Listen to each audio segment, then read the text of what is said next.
All right.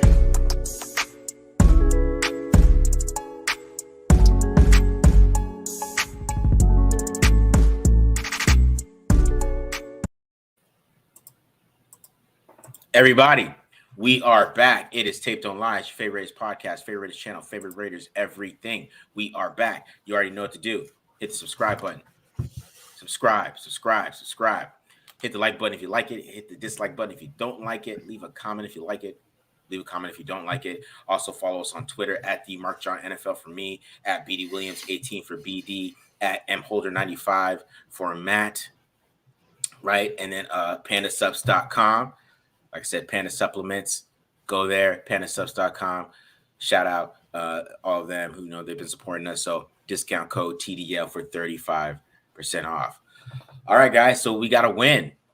The 3-game losing streak is over. If you're a draft guy, they might lose a little bit of draft position here. The Will Anderson sweepstakes is kind of out of every win you're at a Will Anderson. Right. Unless he I don't know if something happens to him, unless he fails a drug test. But besides that, he still might go top 5. They'd be like, I don't know. Cocaine might be okay. They might get over it. So, Will Anderson. But the Raiders win 22-16. We finally get a comeback win. Finally. It was a weird game. I felt like the offense didn't play as bad as the score was during the game. They would get to the 50 and they get past it, and then they would do penalties, or they would get sacks, or there would be a hold, or there would be something stupid happen, and they would be backed up. And of course, the tempo has been bothering me all year. I'm tired of this damn tempo. This defense is not good enough for this tempo, no matter how you look at it. Denver isn't the greatest offense in the world, and I'm happy the defense actually showed up against a bad offense. That's what I'm happy about. I am happy about that. Yes. But yes, man, this tempo is killing me. But thoughts, guys? Go ahead. I mean, it's one of those wins where it's like too little, too late. Like, this sucks. This is like this is awesome, but like you said, like, okay, now they're 3-7. Now they're 1 game ahead of the Broncos. Like, sweet. Like, now they're 1-6 in close games. Does this make this any better? No, it doesn't. It doesn't. Does not. Yeah. It's definitely too little, too late. I mean, even stuff like we were talking about it in the preview show, Marcus. I was saying that I was anticipating Broncos scoring at least 20 on the Raiders, and then this team all of a sudden decides to shore some things up and play more cohesively. And you got someone like Denzel Perryman. I forgot about Denzel Perryman. He's been hurt. He hasn't really played like incredible, and he had a fantastic game. He's making a ton of stops in between the tackles. So you have someone like that step up. It's like if the Raiders had like 3 more wins, it would be like, yeah, Denzel Perryman getting into form right at the right time. But like, for what? Like, he's just playing for his own pride and to get a better contract next year. He's like, screw the Raiders record, for him. He's just playing for himself, and that's what everyone should be playing out there, unfortunately, because there's nothing to build off of. Like, there's no consolation in all this. So at this point, guys are just trying to secure a roster spot for next year. Yeah, keep their jobs. Patrick Graham definitely put another check on the resume to keep his job. And if he wants to finish the season like that, and they keep playing good defense. Point out something you pointed out, BD, about the defense that was different this week. You pointed out before the show we were talking. Okay, yeah. So I noticed this when they were in the huddle, the defensive huddle. Daron Harmon was calling the plays, and I noticed he had the green dot on his helmet. And we also saw, in my opinion, the defense play a lot faster today. And I don't know if that's just a great game plan, and it had nothing to do with Daron Harmon necessarily being the guy out there, calling those plays. But I do feel like something is there. There is, there is at least something at play there working with Deron Harmon being the guy with the green dot, and they also have a really good game defensively in terms of just the speed in which they were playing, some of the adjustments that they were making out there, some of their coverage rotations. It looked really crisp. It resembled more of an NFL defense than, from on the broadcast than a lot of these other weeks that we're watching the Raiders, right? So maybe that has something to do with Deron Harmon. I don't know, but that's just something I noticed. Yeah, I mean that's a good observation, man. Because I mean it made a big difference. You're right; they did play faster, even when they had mistakes. They're still able to kind of make up for them. They tackled a little bit better today. I mean, of course, there's some bad tackling there, here and there. I feel like they always try to strip the football for some reason. I don't know if that's taught or if that's something they want to do, but it's not working. So they need to just tackle, in my opinion. Yeah. But it was sound defense today. They even got a little bit more pressure. I don't know what Jerry Tillery did, but I watched him a couple of times. I know he got pressure on one play that I saw. I don't know if it counted as a pressure, but he was able to get penetration there a little bit. And he made a good tackle on the outside too, playing some zone. So, maybe him too might make a difference because they need pass rush interior. And who cares if you can't stop the run at this point? I felt like Bilal Nichols had his best game too, or one of his better games in a while. I felt like he was getting more pressure too, which if bringing on Jerry Tillery just lights a fire under Nichols' ass, like I guess there's it already paying off dividends. And Chandler Jones too, he was getting pressure on that one. Was that dude Hall sack? The dude they just called up. Yeah, Jones was the one who got the pressure and then just didn't, and then DB was able to clean it up. So yeah, Chandler Jones got a couple pressures that I saw too, man. Chandler Jones had a decent game. I was just gonna say they had a better pass rush. Like even though Crosby was the only one that got the sacks, like I feel like they had the best like pass rush game as a whole than they've had in like at least a while. Yeah, and what's interesting too is that Bilal Nichols, he's actually double teamed. Like he's one of the most double teamed defensive tackles in the league. When I see like Seth Wilder and those ESPN guys put those stats out, so when you get Jerry Tillery in there, it maybe gets him a little bit more room to work too, as well as he has to avoid those double teams and get some more pressure on the quarterback. Right. I mean, yeah, he'll get the one-on-ones, I suppose. Yeah, as a result of that. Shout out Andrew Billings showing up on the stat sheet. Led the Raiders with 7 total tackles today. Oh wow! Okay, all right, Andrew. See, I'm telling you, man. Like, I got another defensive shout out. Okay, Tyler Hall, the nickel. Yeah. Where did he come from? I didn't even know this guy was on the roster. Did you even know about this guy? I don't know, but he looks like he's about 5'7". He looked like he was tiny out there, man. He was definitely listed as he's scrappy. He's listed as 5'10". Out of Wyoming, second season. I have no idea who this guy is, but he came in there. I mean, we saw him make a sack, or get a sack, in that one. And it looked like he was making at least some good tackles. I'm gonna have to go over the all 22 to see what he was doing as far as his as far as his pass defense. But Tyler Hall, hey, interesting. Got to win over Russell Wilson with Tyler Hall as your starting nickel. Okay. Hey. When does Hobbs come back? Because Hobbs was out since. He can come back now. He can't. He's eligible to come back. I don't know, but it's a matter of how quickly he heals. Yeah, so it'll be interesting. I mean, what they do when Hobbs comes back and he keeps and how this defense plays going forward. But it's just you're right, BD. It's just too late. Like, what are we supposed to talk about here? Like the future, the draft. The draft picks they're losing as a result of this. The order just keeps on going. What are we doing? Hold on now. Hey, now I gotta watch because now the Broncos are gonna go. If we finish even with the Broncos will pick before the Raiders, right? Well, the Broncos don't have the first round pick. The Broncos. Oh, they don't have a first round pick. Seattle has their pick. So Seattle will pick before the Raiders then. Yeah. I think I saw somewhere it's like the Raiders are in 4th or have the 4th pick right now. So the Jalen Carter sweepstakes are still there. Jalen Carter, okay. And if there's consolation. Well, I was gonna say if you can get 3 quarterbacks to go 1, 2, 3 with Levis, then you could have Carter or Anderson. But I don't think Levis is going to go 3. Levis would be. No, probably not. We'll see. Yeah. Because who's going to pick 1? That's the thing. Houston probably. Yeah, if Houston picks 1, they should take Bryce Young if they're smart because that's the system they run. So if they're smart over there, They'll take Bryce Young. But if they're not, we'll see. But let's talk about the offense a little bit. The offense, I thought, was an interesting game, more because I felt like they were able to move the football. Like, it wasn't like they were like having these stall drives after stall drive after stall drive, and they were having like all these 3 and outs. It just felt like they would get to a certain point and they have penalties, and then they have to punt, and then or they would have to kick a field goal, or something stupid would happen and they missed a field goal, and it kind of felt like the offense was kind of stepping on its own foot the whole game. Because, you have Derek Carr ended up throwing for 300 yards. Josh Jacobs had 109 yards rushing. You feel like you put up those stats. Derek Carr had a rating of 106.5. Devontae Adams had 7 catches, 141 for 2 touchdowns. If I told you before the game that we had that stat line, everybody would be like, "Oh man, we won at least by 10." We would have won. Or they put up like 27 points at least, or 27 or 30 points, right? But like, you look at that and it's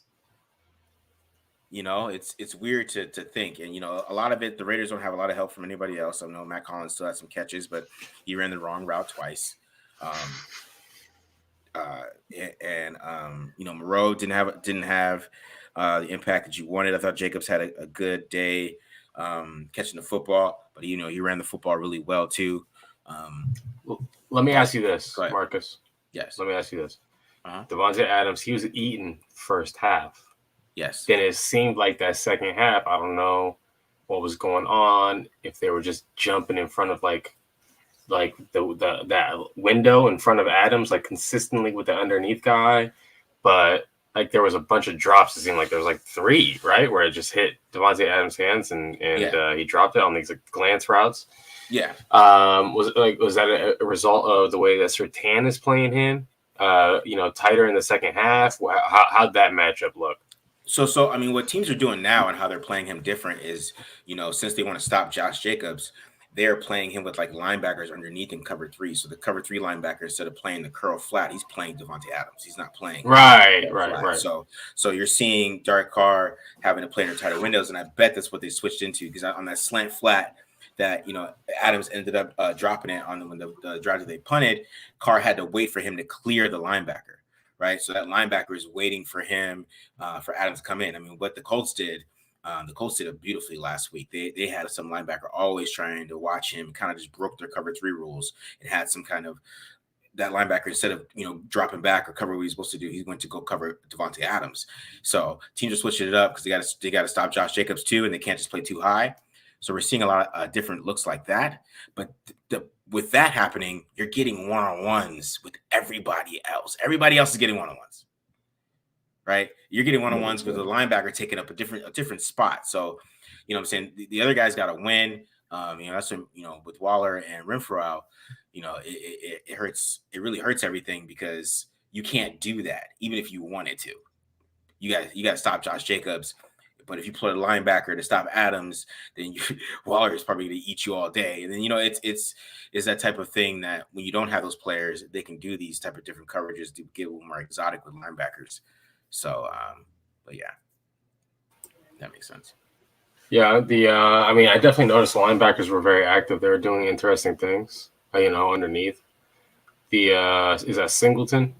The blonde, the long hair guy. Mm-hmm. Yeah, it seemed like he had a solid cover game for them. But sorry. That's interesting to see. What kind. I'd like to see the breakdown afterwards. Okay. Any thoughts on offense, Matt? I mean, talk about the offensive line. You guys kind of touched on it. Like, they just, as soon as they crossed the 50, it's like the offensive lines forgot how to play. At the end of the day, like, it was either like they were like giving up that one key block that we keep talking about, where they like someone's breaking 3 and they know and Jacobs can't punch it in or can't get it any closer, or Carr gets sacked, or they get a holding penalty, and then all of a sudden it's 3rd and 25. Like, they probably had 3rd and 25 5 times today. Yeah. Gosh. They averaged like on 3rd down, they averaged 12 yards. They averaged 12 yards on 3rd down. Crazy. Yeah, like they got like, I feel like that was part of the reason why Carr had to go get so many yards, because they kept moving backwards. Like, it maybe. Yeah, he had to get like double the amount of yards. Maybe that's a good explanation right there, man. Because the offensive line, I wonder how Thayer Munford played. I mean, I know he had his name called a lot, but I just wonder how he played overall. The run game is a lot better with him in the game, I believe, because I think that's what he's doing really well right now. And you see the flashes of maybe a solid starter at right tackle. So I'm interested to see how he played. But Jermaine Luinor has been playing kind of lights out the past 3 weeks, but everybody else has been sucking. All the rest of the four have been terrible. Jermaine Luinor has been over here. He's the constant steady guy over here, and I think he played pretty well from the broadcast. I don't know. I watched the all 22 later and check it out, but of course, Alex Bars is on the floor probably like 8 times. I'm sure it's every week, dude. Every week. Yeah. Didn't they even highlight him on the broadcast? They were like zooming in on him after a penalty. Yep. Yeah, because it was Mark Schlereth this time. We didn't have like James Lofton just killing. Right. We had Mark Schlereth in there. Mark Schlereth just ripping these guys a new one. Look at these guys with this terrible mistake. Mark Schlereth, so hilarious. Yeah, man. Go ahead. It just makes no sense to me why at this point in the season they can't just give John Simpson another chance. Or listen, if you don't like John, give Cotton a chance. I mean, at least give Cotton a chance.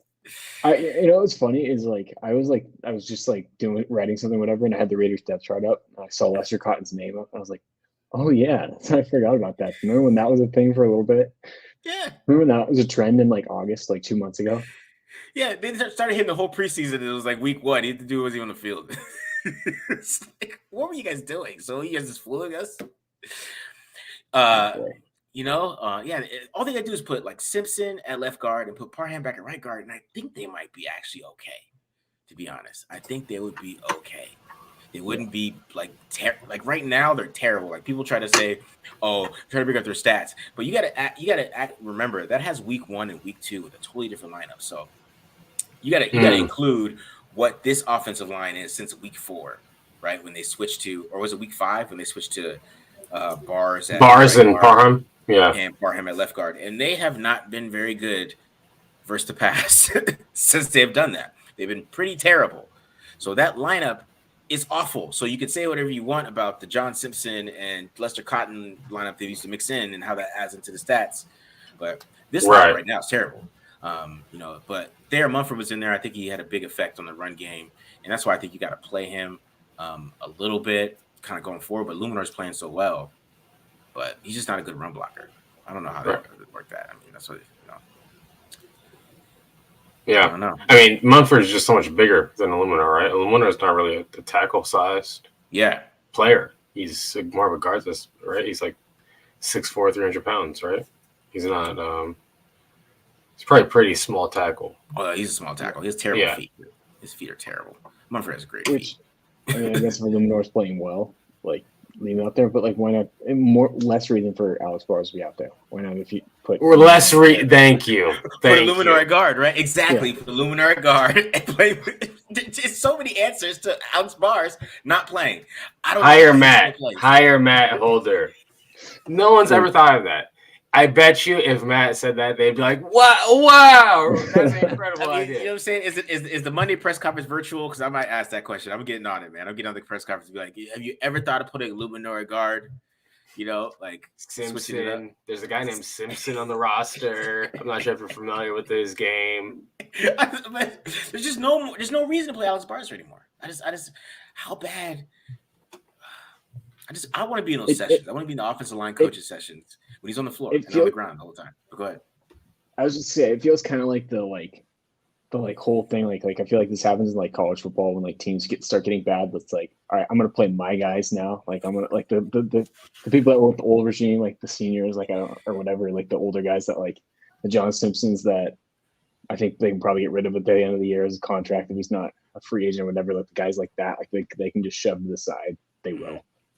And then a guy, for whatever reason, Alex Bars is their guy. They love the way he prepares. Okay. Yeah. I guess so. He's in the meetings. He's there hardcore. He's the first guy there. at the facility. He sleeps at the facility.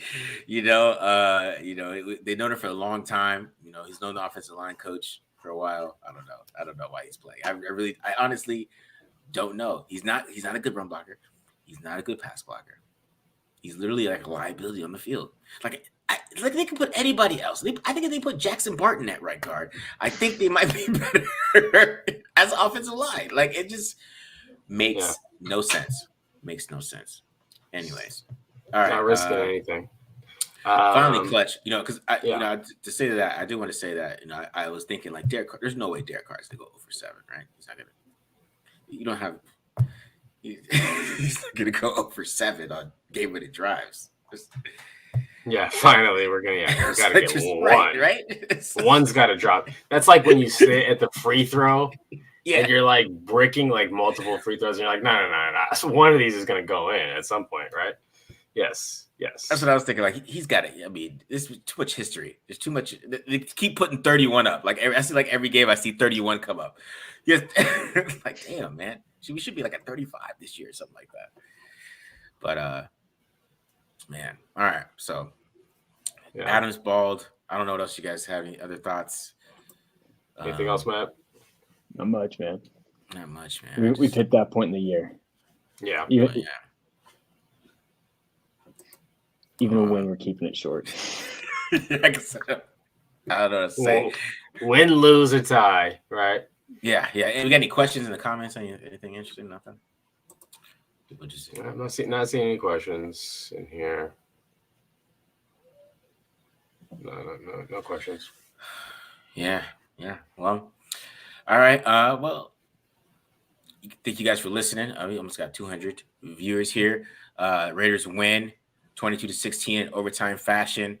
3-7, and then they got who we got next week? Who we got coming up this next week? Shit, I don't remember. I'm saying, I don't remember. Yeah, the schedule's irrelevant at this point. Seahawks. Oh man, in Seattle too, right? Oh. Mm-hmm. This is the first road win. The first road win. Great.